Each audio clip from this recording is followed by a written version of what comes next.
Halo guys, selamat pagi. Assalamualaikum warahmatullahi wabarakatuh. Kali ini AGM Channel ingin memberikan tutorial kapan waktunya atau kapan kita harus melakukan penggantian part bagian kop. Saya bilang ini bagian kop ya. Oke. Dan ini sesuai dengan pesanan dari teman-teman. Artinya tempo hari ada subscriber yang menanyakan kapan mas kita harus melakukan penggantian part-part yang ada di daerah kop ini tadi. Oke, yang pertama, kapan kita harus melakukan penggantian klep? Ini, klep ini. Klep. Oke. Klep ini wajib diganti jikalau dia rusak. Klep ini wajib diganti jikalau dia rusak. Yang diartikan rusak itu ada dua, yaitu rusak kasat mata dan rusak tidak kasat mata. Maksudnya apa? Kalau rusak kasat mata itu contohnya begini, langsung bengkok ini. Ini panjang lihat ini. Terbuka ini menganga, terbuka.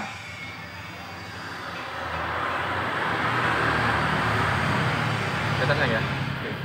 Oke mas bro, itu kalau kita melihat kasat mata, jadi kondisinya adalah menganga begini, atau bisa diartikan ini bengkok. Saya tarik ya, saya taruh di sini. No, bengkok. Ini posisi yang tidak bengkok. Kelihatan saya ya. Oke, nah ini yang tidak bengkok ini kalau dimasukkan pastinya langsung menutup.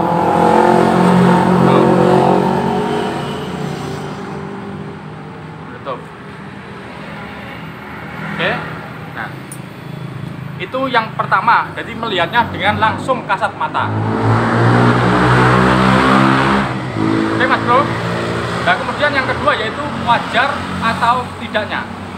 Artinya wajar atau tidak itu bagaimana? Jadi penyakit itu ada namanya toleransi. Contoh namanya toleransi begini mas bro. Ini saya gunakan yang lurus ya. Yang lurus ya. Ini yang lurus. Oke. Ini kalau saya masukkan, panjenengan bisa melihat.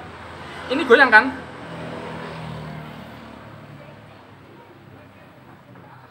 Oke, goyang. Nah ini ada namanya batas toleransi. Kalau semacam ini namanya sudah melebihi toleransi.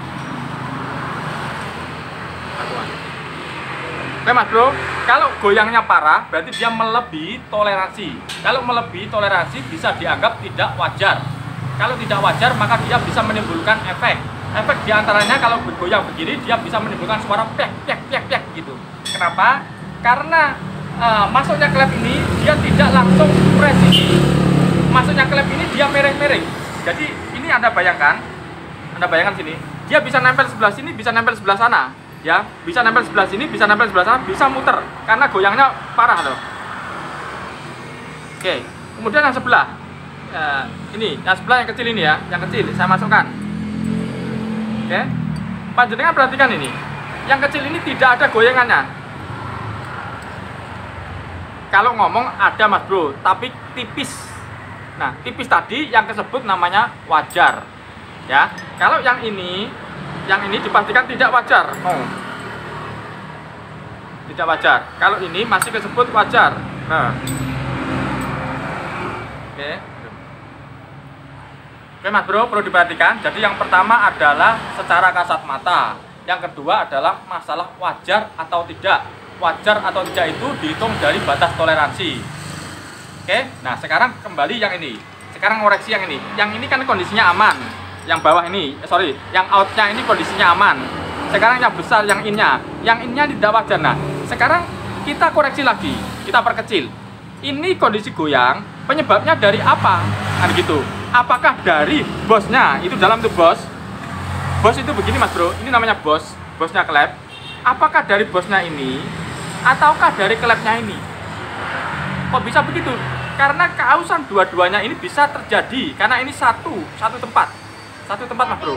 Jadi kalau satu aus, satunya aus. Oke. Nah kondisi semacam ini bisa diakibatkan oleh klepnya, batang klepnya. Batang klepnya ini yang aus. Sehingga walaupun diganti bos baru, dia masih oplak. Contoh, ini adalah bos yang baru. Oke, bos yang baru ya. Ini kita masukkan begini. Apakah dia oplak? Semacam itu. Kita tempelkan begini. Nah, ini masih oplak mas bro. Kelihatan saya? Iya. Masih oplak. Padahal bosnya baru. Oke. Sekarang begini. Kita ambilkan klep yang baru. Klepnya baru ya, ini masih baru buka. Nah, kita buka. Oke Mas Bro, batang klep ini kita masukkan di bos yang lama. Masuk, apakah dia oplak? Nah, dia tetap oplak. Ya, jadi menggunakan batang klep baru juga oplak, menggunakan bos baru dengan batang klep yang lama juga oplak. Nah, apakah sekarang klep yang baru dengan bos yang baru apakah oplak? Begitu kita masukkan. No, tidak oplak. Ini tidak oplak. Oke, tidak oplak. Berarti apa yang terjadi? Yaitu dua-duanya. Seperti secara logika, kalau satu ini aus, maka satunya juga aus karena dia berada dalam satu ruangan gesek. Oke Mas Bro, maka pada saat melakukan penggantian atau mengoreksi, penjenengan harus paham di mana titik yang pastinya. Oke. Tapi secara logika, kedua benda ini jikalau bergesekan pasti dua-duanya aus. Oke, dan ini yang terjadi. Maka penggantiannya adalah kedua-duanya. Baru selesai. Oke, ini yang pertama. Kemudian ini, di sini ada namanya seal klep. Oke Mas Bro, ada namanya seal klep semacam ini. Nah, seal klep semacam ini. Oke Mas Bro, ciri-cirinya seal klep ini adalah pada saat batang klep ini kita masukkan. Nah, kita masukkan begini. Nah, ini kosong Mas Bro. Kerasa kosongnya, tidak gigit. Tidak gigit. Ya, tidak ada seretnya, tidak ada rasanya. Itu yang wajib kita perhatikan atau ciri-ciri kerusakan. Oke Mas Bro, maka bagaimana? Yaitu kita ganti dengan yang berkualitas. Kenapa saya bilang yang berkualitas? Karena seal klep ini, jikalau asal seal klep, maka penjenengan pasang saat itu juga ya. Di hari itu penjenengan pasang, kalau dia tidak kualitas ya, mungkin bisa menyembuhkan atau bisa berfungsi dengan baik. Tapi setelah beberapa minggu, maka ini karet ini akan kalah. Dia akan seperti mengeras dan seperti batu, akhirnya dia tidak bisa mengunci atau tidak bisa berfungsi dengan baik, sehingga akan terjadi kebocoran. Nah, efeknya apa? Efeknya yaitu kalau terjadi kebocoran maka oli akan masuk, kemudian akan ngasep. Karena itu oli yang masuk ke dalam ruang bakar, maka asapnya warnanya putih. Dan oli akan berkurang seiring berjalannya waktu. Sampai di sini bisa dipahami. Nah, kemudian perlu perhatikan lagi bahwa seal klep ini kan nempelnya semacam ini. Contoh ini saya masukkan. Nah, nempelnya begini toh. Ada yang perlu diperhatikan bahwa seal klep itu tugasnya yaitu menutup celah. Di sini ada dua tempat, yaitu celah yang paling kecil dan celah yang di sini. Artinya apa? Ini kita masukkan cek ini. Nah, yang batang ini di sini nutup rapat. Tapi kalau bawah ini tidak bisa menutup, maka artinya sama bocornya yang bawah sini. Oke, maka lubang yang untuk batang klep dan lubang yang nempel pada bos klep ini tadi, dia harus sama-sama rapatnya, apapun caranya. Ya, maksud daripada apapun caranya itu, kadang kita sudah melakukan penggantian, tapi yang di bawah sini masih oplak. Ada video saya, akhirnya mau tidak mau harus kita akal supaya dia rapat. Oke Mas Bro. Oke, kemudian ini di dalam bos klep ini bos klep ya. Di sini ada seal, ada o-ring, ya. Jadi pada saat kita tancapkan plug begini, pada saat melakukan penggantian baru, oke, kita masukkan plug begitu, ini ada karetnya. Oke, jikalau karet ini tidak bisa berfungsi dengan baik, maka oli juga akan masuk ke sini dan lewat samping masuk ke dalam. Nah, masuk ke hisap di sini, di klep sini. Jadi artinya di sini ada tiga jalur yang bisa dilewati, yaitu atas, tengah sini dan bawah sini. Oke Mas Bro, ketiganya ini harus bisa berfungsi dengan baik. Oke, ini sampai soal masalah klep, bos klep dan batang klep, ya, klep, bos klep dan silsilnya.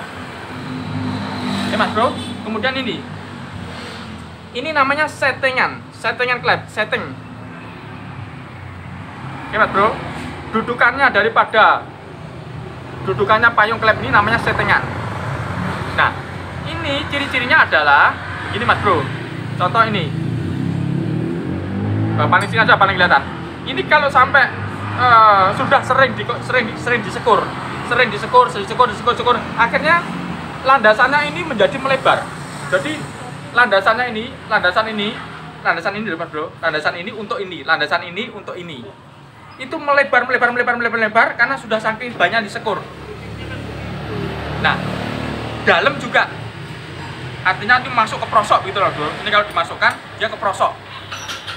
Ya, itu juga nggak waktunya ganti setengan klep. Ini Mas Bro bisa dipahami. Nah, kemudian kalau kasat mata, misalkan ya terjadi insiden semacam ini.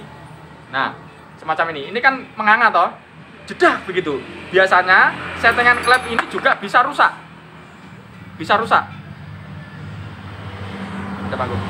Oke Mas Bro, itu yang disebut kasat mata. Jadi dia wajib diganti Mas Bro.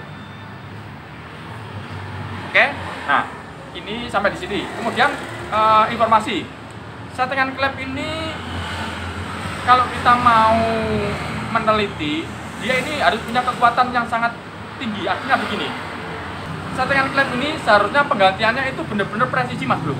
Jadi masuknya itu harus tanpa digunakan lem. Tapi pada umumnya kita melihat dari teman-teman pemasangan bubutan di bubutan itu biasanya pemasangannya dia menggunakan lem. Ingat, ada namanya bantuan berarti ada namanya kekurangan. Menurut pandangan saya, setengan klep dimasukkan dia dikasih lem berarti ada kekurangan. Tidak tahu takut lepas atau bagaimana. Sebenarnya yang benar adalah kualitas setengan ini yang bagus. Yang pertama, yang kedua, 0,-nya diperkecil. Jadi misalkan ya, kalau bosnya klep, setengan klep itu dimasukkan, nah ini aja. Misalkan ini setengan klep ya, dimasukkan, ukurannya itu katakanlah, ukurannya itu dibikin 0, jadi 0 press begitu. Itu nanti kalau kena panas dia bermasalah atau kena tekanan tinggi dia bisa lepas Mas Bro. Nah bagaimana? Maka klep bos klep ini seharusnya dia 0,-nya ditambahi supaya dia seret masuknya. Oke Mas Bro, jadi kalau dia masuknya seret, kualitasnya bahannya ini bagus, masuknya ini seret, set begitu, maka dia akan aman Mas Bro. Sepan gitu. Iya. Oke, tanpa harus bantuan menggunakan lem. Tapi saya melihat dari sekitar kita itu rata-rata menggunakan lem. Oke. Nah, itu berarti menunjukkan ada kekurangan. Tuh. Oke, kemudian kita beralih pada noken as Mas Bro. Noken as. Noken as ini ketemunya sama temlar. Ini noken as, ini temlar. Oke. Saya tunjukkan. Ini adalah pembawaannya ya. Ini bawaannya motor ini, artinya saya bongkar ini pembawaannya ini begitu ya. Nah, ciri-ciri bagaimana yang harus diganti yaitu di sini ada luka Mas Bro. Perhatikan ini.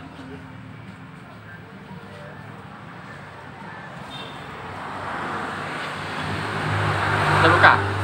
Nah, luka ini ketemu sama ini. Nah, ini pokoknya begini ketemunya. Nah, ini bisa menimbulkan suara Mas Bro, bisa menimbulkan suara. Oke, tapi biasanya luka ini kalau sudah memang tempatnya di sini, dia lukanya karena ini, lukanya sudah membentuk dengan ini, itu biasanya tidak menimbulkan bunyi. Kalau dipindah dia malah menimbulkan bunyi, dipindah ke tempat yang lainnya. Ya. Saya ngomong ini biasanya loh, biasanya itu bisa terjadi, bisa tidak. Ya Mas Bro, jadi intinya penggantian templar ini tadi dan noken ini adalah satu paket. Oke, noken diganti, baru templar kondisi luka, maka dia akan menimbulkan bunyi juga. Oke, kemudian ada lagi noken sama templar. Noken ini kalau diganti tidak orisinil, dia bedanya hanya di kekuatan, tapi tidak menimbulkan suara. Contoh misalkan noken ini diganti tidak orisinil, templarnya ini masih orisinil, aman. Tapi kalau dibalik templarnya ini yang tidak orisinil atau kualitas orisinil, maka lucunya kalau dingin dia halus. Kenapa? Karena templar ini masih mampu tidak menimbulkan suara, dan setelannya rapat atau sesuai ukuran. Oke. Tapi nanti seiring dengan berjalannya waktu sekitar katakanlah 25 kilo katakanlah atau berapa kilo ke depan katakanlah, maka templar ini akan menimbulkan bunyi yang menunjukkan bahwa bahan templar ini tidak mampu. Jadi saya bilang bahannya tadi kena panas di titik tertentu tadi, dia akan komentar, dia akan suaranya kasar. Kalau kita tidak menyadari, baik sebagai mekanik maupun konsumen, ya, suara itu muncul setelah panas, maka akan merasa kebingungan. Contoh misalkan begini, arti kebingungan itu, misalkan habis kita servis di suatu tempat, ya kan, halus. Kenapa halus? Karena dingin. Kenapa dingin? Karena masuk bengkel. Keluar bengkel kan masih dingin. Dipakai jalan lah. Setelah panas di titik tertentu, maka dia bengok-bengok atau mau komentar ini, ngomong sakit, menunjukkan dia tidak mampu. Ya. Kemudian kalau konsumen tidak menyadari, maka akan menyalahkan mekanik sebelumnya. Akhirnya dibawalah ke mekanik yang lainnya, masuk ke bengkel. Setelah masuk bengkel kan akhirnya dingin. Nah, akhirnya halus. Mekanik yang setelahnya dia ngomong, "Pak, sudah halus." "Oh iya, sudah halus." Dibawa keluar lagi. Nanti di titik panas tertentu akan ngomong lagi, ngomel lagi. Ada ya ini yang ngomel lagi. Saya pernah kejadian ini. Ya. Nah, akhirnya ngomel lagi, panas lagi. Nah, kemudian bagaimana? Dibawa masuk ke bengkel lagi. Ya, masuk bengkel, dingin lagi, suaranya halus. "Loh, Pak, halus." "Ya, halus." Halus memang dingin. Ya kan? Tapi setelah dipakai panas titik tertentu, maka dia akan ngomel-ngomel. Itu menunjukkan adalah kualitas. Maka gunakan logika. Contoh, masuk ke bengkel sembuh berarti waras. Ya kan? Masuk ke bengkel sembuh berarti waras. Kemudian kumat lagi berarti kualitas. Masuk ke bengkel sembuh, ya kan? Kemudian kumat lagi, kualitas. Nah, setidaknya begitu kita bisa membayangkan. Oke Mas Bro, bisa dipahami? Jadi intinya kualitas templar ini sangat menentukan daripada kualitas noken. Tapi nanti seiring berjalannya waktu, noken pun juga akan aus dengan kualitas. Oke, tapi bedanya adalah tidak langsung saat itu. Oke, nah kemudian noken dan templar ini akan cepat aus jikalau pasokan oli ini tidak lancar. Contohnya, pumpanya melemah, pompa oli lemah, jalurnya ketutup, pokok intinya ini olinya tidak lancar, termasuk oli habis. Maka dipastikan kondisi templar dan noken ini akan menjadi aus. Oke Mas Bro, bisa dipahami? Jadi ausnya noken ini ada dua, kasat mata dan tidak kasat mata. Yang kasat mata adalah aus, yang tidak kasat mata adalah kualitas, yang diartikan bisa menimbulkan suara tadi. Oke, kemudian menuju pada baut setelan klep.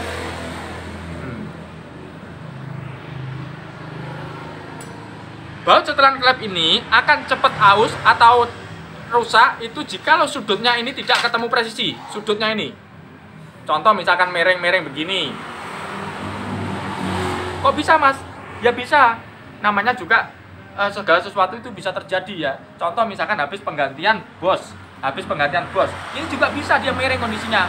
Akhirnya sudutnya juga mereng juga. Oke Mas Bro, itu bisa cepat mengakibatkan aus, tapi ausnya kelihatan kasat mata kalau di sini akan miring. Contoh ini menunjukkan tidak ada masalah. Anda lihat ini. Kedua klep ini. Nah, semuanya presisi bagus loh. Tidak ada bekas yang mereng-mereng.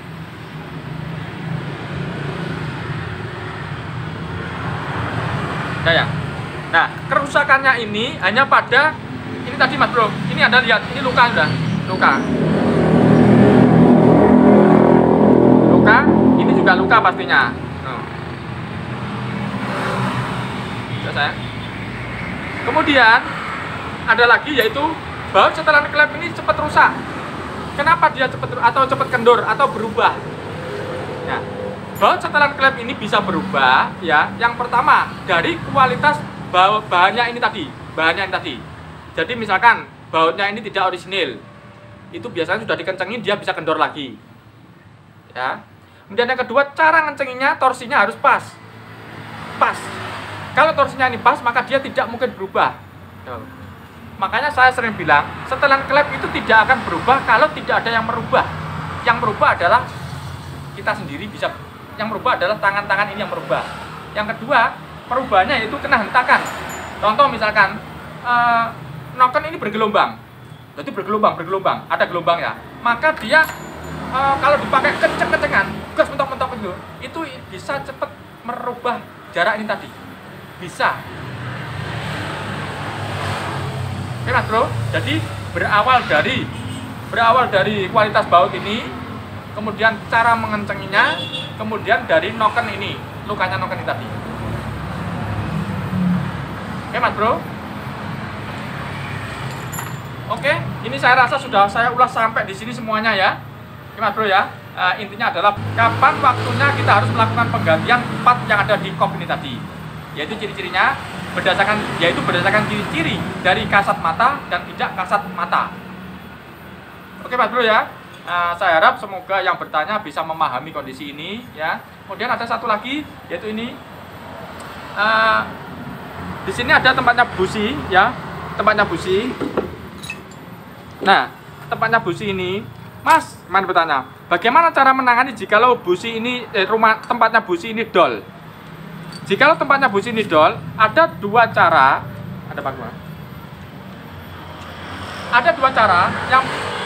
dua cara, tapi semua cara tetap harus dibuka. Kopnya dibuka. Setelah dibuka, tinggal bawa ke bubutan, selesai tinggal bayar. Nah, itu ada dua cara. Cara yang pertama yaitu ini dipopok, dipanasi dipopok. Jadi ini ditempel lagi menggunakan aluminium yang sama, ditempel. Jadi lubang ini ditutup dengan aluminium yang sama. Setelah itu langsung dibor ulang. Ya, dibor ulang, dibentuk lagi, disenai lagi menggunakan disenai lagi sama dengan busi standarnya. Oke. Yang kedua yaitu menggunakan bos. Jadi semacam ini. Ini sepertinya sudah bos-bosan ini. Nah, ini ada bekasnya ini. Jadi ini ada bos-bosan. Bos-bosan itu adalah suatu alat yang ditempelkan di sini. Jadi bos itu ditempelkan di situ, kemudian tengah ini didrat lagi. Oke, ada bagus. Oke Mas Bro.